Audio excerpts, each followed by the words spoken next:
हर विचार कारण हो, हर परिस्थिति एउटा परिणाम हो, जीवनको नियम विश्वासको नियम हो, विश्वास तपाईको दिमागको एउटा विचार हो। Hello everyone, myself Ranjit Chauhan र आज म फेरि पनि उपस्थित भइसकेको छु एपिसोड 2 लिएर। र यदि तपाईँ डाइरेक्ट एपिसोड 2 मा आउनुभएको छ भने सो यो अडियोको एपिसोड 1 छ र यो एपिसोड 1 सुन्नुहोला र त्यस पछाडि एपिसोड 2 सुन्नुहोला।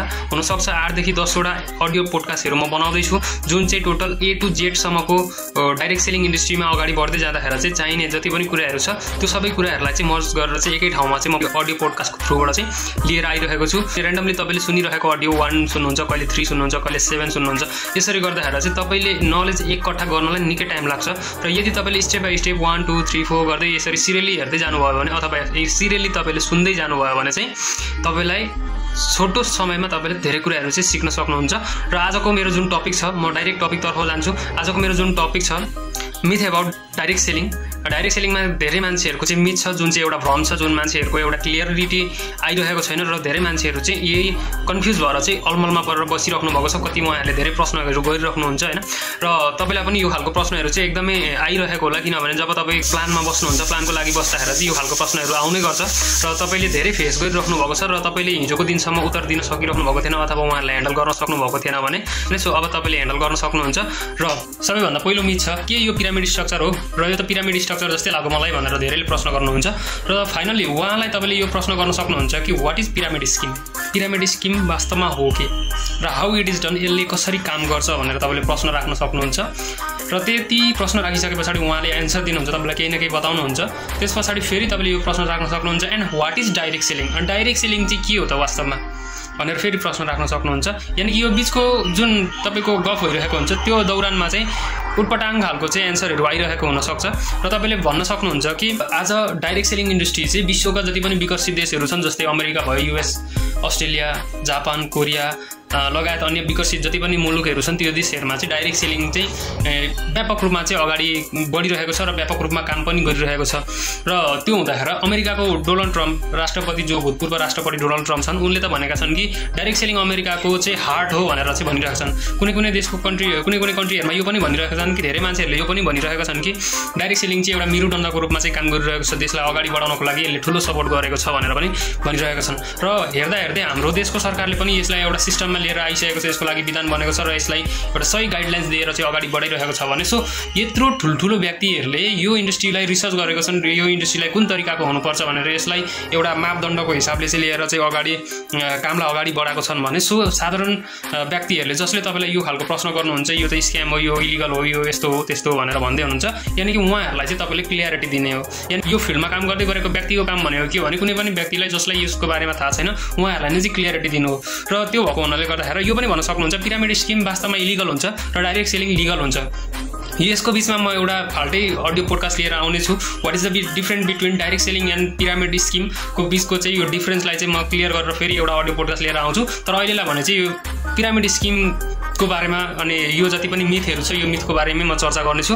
र केही डाइरेक्ट सेलिङ कम्पनीहरू यस्ता छन् कि जुन चाहिँ 200 प्लस 250 कन्ट्रीहरूमा चाहिँ काम गरिरहेका छन्, जुन चाहिँ कम्पनीहरू चाहिँ फर्चुन 500 मा लिस्टेड कम्पनीहरू छन्। र यदि साँच्चै यत्रो कन्ट्रीहरूमा चाहिँ डाइरेक्ट सेलिङ सेक्टरबाट चाहिँ काम भइरहेको छ भने कि सरकार चाहिँ बेकुफ छ त या हामी चाहिँ बेकुफ छौँ त, या जसले जो हाम्रो अगाडि हुनुहुन्छ उहाँ चाहिँ यो इन्डस्ट्रीलाई लिएर त्यति धेरै उहाँलाई चाहिँ नलेज छैन भन्ने बुझ्न सक्नुहुन्छ। र यो विषयलाई यसरी नै तपाईँले एक्सप्लेन गर्न सक्नुहुन्छ, यसको बारेमा स्टडी गर्दै जान सक्नुहुन्छ। र त्यसै गरेर दोस्रो पोइन्ट छ, यसमा साथीभाइ आफन्तबाटै पैसा कमाइन्छ भनेर चाहिँ भन्ने गर्छन्। र म के भन्न चाहन्छु भने दुनियाँमा सबै मान्छेले पैसा त तपाईँबाटै पनि त कमाइरहेको छ नि त। तपाईँ हरेक सामानहरू सपिङ गर्नुहुन्छ त्यहाँबाट पनि त उनीहरूले त कमाइरहेको छ। र कुनै त्यस्तो बिजनेस छैन जहाँ चाहिँ मान्छेबाट पैसा नआउने होस्। तपाईँ यदि बिजनेस सुरु गर्नुहुन्छ भने तपाईँ जुन एरियामा तपाईँले बिजनेस गरिराख्नु भएको हुन्छ त्यही समाजबाट तपाईँले पैसा कमाउने हो, तपाईँको आफन्तैबाट तपाईँले कमाउने हो, तपाईँको साथीभाइ इष्टमित्र छरछिमेकीबाटै तपाईँले पैसा कमाउने हो, किनभने तपाईँ एउटा व्यापार क्षेत्रमा हुनुहुन्छ जहाँ चाहिँ तपाईँले सर्भिस दिइराख्नु भएको छ मान्छेलाई, राइट। सो यानि कि एउटा व्यवसाय क्षेत्रमा हामी काम गर्छौँ भने हामीले मान्छेलाई सर्भिस दिएर चाहिँ सडन प्रफिट लिने हो। र बिजनेस भनेकै त्यही हो, बिजनेस गरिन्छ भने प्रफिट हुने हिसाबले नै गरिरहेको हुन्छ र बिजनेसमा मान्छेबाटै पैसा आउने हो। र कहीँ त यस्तो त हुँदैन नि त, जहाँ मान्छे नै छैन त्यहाँनिर गएर बिजनेस अथवा व्यवसाय गरौँ भन्दा त त्यो त सम्भव छैन, पोसिबल छैन। र दुनियाँका जति पनि बिजनेस व्यवसायहरू छन् ती सबै मान्छेबाटै पैसा आउने हो। र बाहिर अरू कहीँबाट पनि आउँदैन राइट। र यदि कुनै त्यस्तो खालको व्यवसाय छ भने मलाई कमेन्ट गर्नु होला। यानि हामीले कुनै पनि मान्छेहरूलाई ठगेर या लुटेर पैसा कमाउने होइन, यानि कि हामीले त मान्छेहरूलाई अपर्च्युनिटी दिएर उनीहरूलाई एउटा अन्यलमा परिरहेको बेला एउटा गाइडलाइन्स दिएर एउटा सही तरिकाले एउटा एजुकेसन सिस्टम दिएर अगाडि बढाउने हो। र मान्छेहरूलाई हामीले अपर्च्युनिटी दिएर उनीहरूलाई पनि तपाईँहरू पनि यो बाटो अगाडि बढ्न सक्नुहुन्छ भनेर हामीले चाहिँ उहाँहरूलाई गाइडलाइन्स दिने हो राइट। र सो त्यसै गरेर तेस्रो पोइन्ट छ, यो बिजनेसमा मान्छेहरू हो हल्ला गर्छन्, कराउँछन् यत्तिकै होइन, धेरैजना भेला हुन्छन्, लिडरसिप भन्छन्, यता कुछन् उता कुछन्, कोट लाउँछन्, प्यान्ट लाउँछन्, हिँड्छन्, प्रोग्राम भन्छन्, सेमिनार भन्छन् भन्ने यो पनि धेरैले प्रश्न राख्नुहुन्छ। वास्तविक भन्नुपर्दाखेरि यो कुरा राइट हो, उहाँले जुन कुरा राख्नुहुन्छ यो कुरा एकदमै सही हो। र यो कुरा चाहिँ डाइरेक्ट सेलिङ इन्डस्ट्रीमा मात्रै नभएर हरेक फिल्डहरूमा चाहिँ यो खालको चाहिँ एउटा मोटिभेसन, यो खालको एउटा एक्साइटमेन्ट, यो खालको चाहिँ एउटा जुलुन, त्यो खालको चाहिँ जहीँ पनि हामी देख्न पाउँछौँ। जस्तै कि एउटा पोलिटिसियन पार्टीमा तपाईँ आबद्ध हुनुहुन्छ भने तपाईँको पार्टीले काहीँ कुनै सभा या कार्यक्रम राख्दैछ भने त्यहाँनिर जितो अथवा त्यो पार्टीले राम्रो खालको चाहिँ एउटा भाषण दियो भने चाहिँ तपाईँको एक्साइटमेन्ट नै अलग किसिमको हुन्छ र तपाईँले धेरै मान्छेहरूलाई उसको बारेमा चाहिँ त्यो नेता या अभिनेताको बारेमा चाहिँ तपाईँले एक्सप्लेनेसन गरिराख्नु भएको हुन्छ राइट। सो र तपाईँ त्यहाँनिर तपाईँको पार्टीले कुनै कार्यक्रमहरू राखेको छ भने त्यहाँनिर पनि तपाईँ अबिर लगाएर चाहिँ दोसल्ला उडाएर झन्डा बोकेर हिँडिराख्नु भएको हुन्छ। सो र त्यसै गरेर यहाँ त्यो पार्टीदेखि बाहेक अन्य फिल्डहरूमा पनि अब यहाँनिर आयो यहाँको एक्साइटमेन्टको कुराहरू। एक्साइटमेन्ट तपाईँको यो प्लेटफर्ममा मात्रै होइन, हरेक क्षेत्रमा हुन्छ। यदि तपाईँको कुनै एउटा राम्रो डान्स गर्ने साथी छ र त्यो साथीले डान्स राम्रो गर्छ भने त्यसको बारेमा पनि तपाईँले उसको बारेमा एक्सप्लेन गर्नुहुन्छ, धेरै मान्छेहरूलाई सेयर गर्नुहुन्छ। यदि तपाईँको एउटा राम्रो साथी म्युजिकमा छ र म्युजिकमा उसको राम्रो छ र उसले गाएको हरेक गानाहरू चाहिँ फ्लप गर्छ भने तपाईँले उसलाई पनि उसको बारेमा पनि एक्साइटमेन्ट देखाउनुहुन्छ र त्यो एक्साइटमेन्ट अरूमा पनि ट्रान्सलेट गर्नुहुन्छ राइट। र आयो अब ड्रेस कोडको कुरा होइन र सेमिनारहरूको कुरा। ड्रेस कोड हेर्नुहोस्, ड्रेस कोडमा के छ भन्दाखेरि ड्रेस कोड अनिवार्य जरुरत छ, किनभने हरेक क्षेत्रहरूको आफ्नै एउटा ड्रेस कोडहरू हुन्छ। त्यसै गरेर यो डाइरेक्ट सेलिङ एउटा प्रोफेसनल बिजनेस हो र त्यो बिजनेस भएको हुँदाखेरि प्रोफेसनल बिजनेस भएको हुँदाखेरि यहाँनिरको प्रोफेसनल ड्रेसहरू चाहिँ गर्न पनि जरुरत छ, किनभने यदि तपाईँ त्यो मेन्टेन गर्नुहुन्न भने तपाईँको बिजनेसमा अलिकति केही न केही कमी हुनसक्छ। र आयो जस्तै ड्रेस कोड यहाँ मात्रै होइन, अघि नै पनि भने मैले अन्य क्षेत्रहरूमा पनि हुन्छ। जस्तै यदि तपाईँ एउटा चाहिँ ब्याङ्कमा नोकरी गर्नुहुन्छ भने के तपाईँ त्यहाँनिर ट्राउजर र सर्ट लगाएर त जान सक्नुहुन्न राइट। यानि कि ट्राउजर र सर्ट लगाएर बसेर त काउन्टरमा त्यो काम गरिरहेको हुँदैन।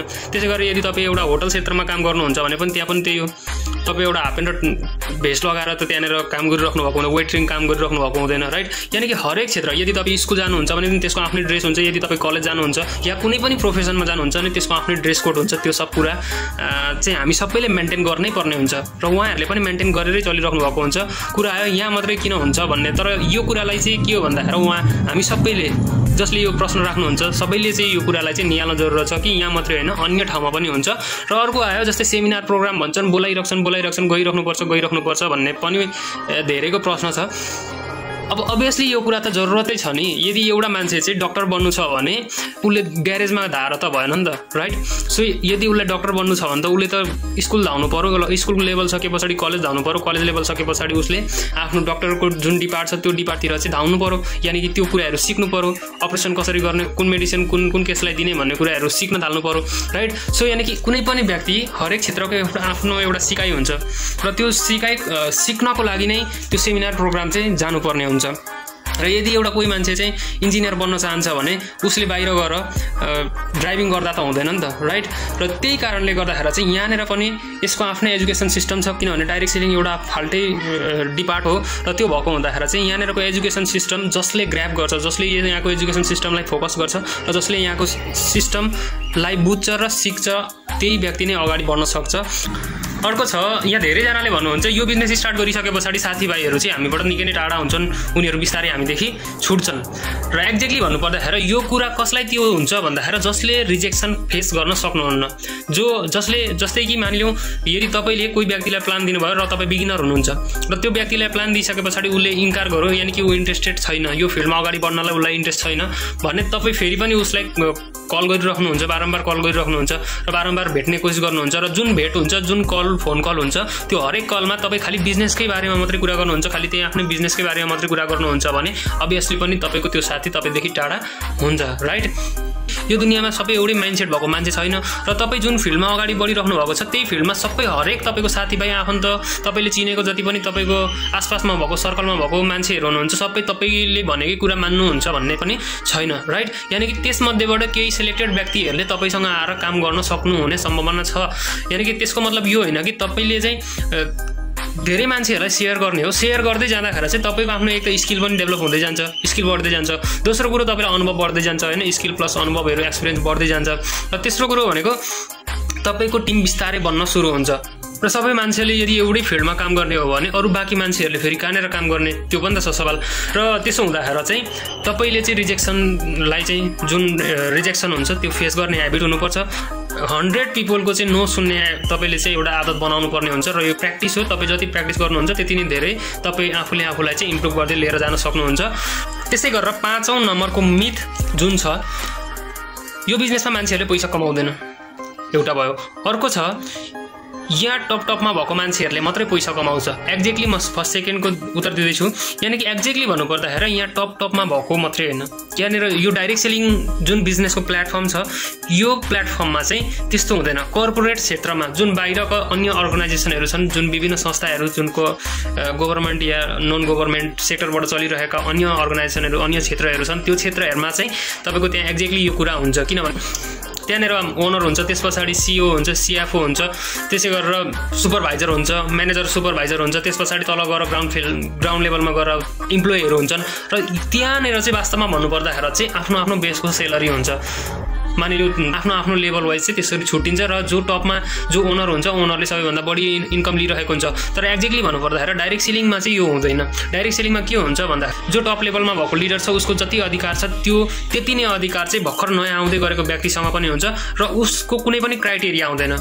र त्यो क्राइटेरिया जहाँ हुँदैन त्यहाँनिर जसले पनि आफ्नो इफोर्ट लगाएर त्यो लेभलको इन्कम गर्न सक्छ, राइट? अरू बाहिर फिल्डमा चाहिँ त्यो हुन्छ र यहाँनिर चाहिँ जसले पनि आफ्नो चाहत अनुसार चाहिँ इन्कम गर्न सक्छ, जसले पनि टप लेभल पनि जान सक्छ। जो पनि स्टार्टिङ ढिलो भए तापनि अगाडि म टप लेभलमै जान्छु भन्दाखेरि पनि त्यो आफ्नो इफोर्टमा डिपेन्ड गर्छ। आफू कति मेहनत गरिन्छ र आफ्नो टिमलाई हामी कुन तरिकाले गाइड गर्छौँ होइन, यानि कि आफ्नो टिमलाई तपाईँ कुन तरिकाले ह्यान्डल गर्नुहुन्छ भन्ने कुराले डिपेन्ड गर्छ। र लास्ट नम्बरको मिथ छ जुन चाहिँ धेरै मान्छेहरूले भन्नु गर्नुहुन्छ र तपाईँले पनि सुन्नुभएको छ होला सायदै।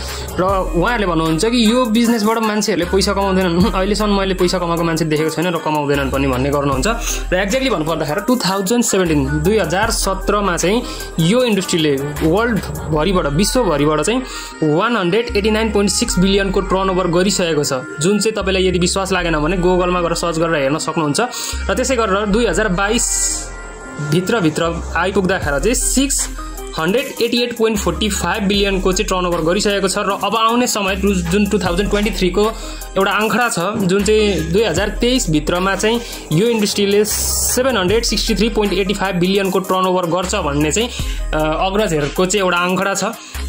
र $1 बिलियन बराबर चाहिँ 7,000 करोड हुन्छ। र जति पनि अहिलेसम्मको भएको जुन टर्नओभर छ त्यसमध्येबाट तपाईँको जुन 50% छ 50% चाहिँ तपाईँ हामी जस्तो डिस्ट्रिब्युटरहरूले चाहिँ लिइसक्नु भएको छ र उहाँहरूले यो इन्कममा इन्जोय गरिराख्नु भएको छ।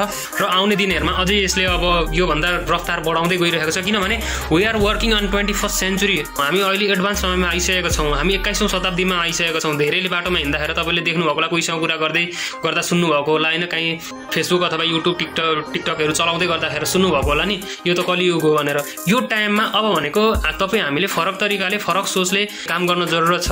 र त्यो हुँदाखेरि डाइरेक्ट सेलिङ इन्डस्ट्रीलाई तपाईँले सिम्पली रूपमा नलिनु होला कि यो इन्डस्ट्रीले तपाईँको लाइफमा 360 डिग्रीको एउटा टर्निङ पोइन्ट लिएर आउन सक्छ यदि तपाईँ प्रोपर तरिकाले स्किल सिकेर अगाडि बढ्नुहुन्छ भने।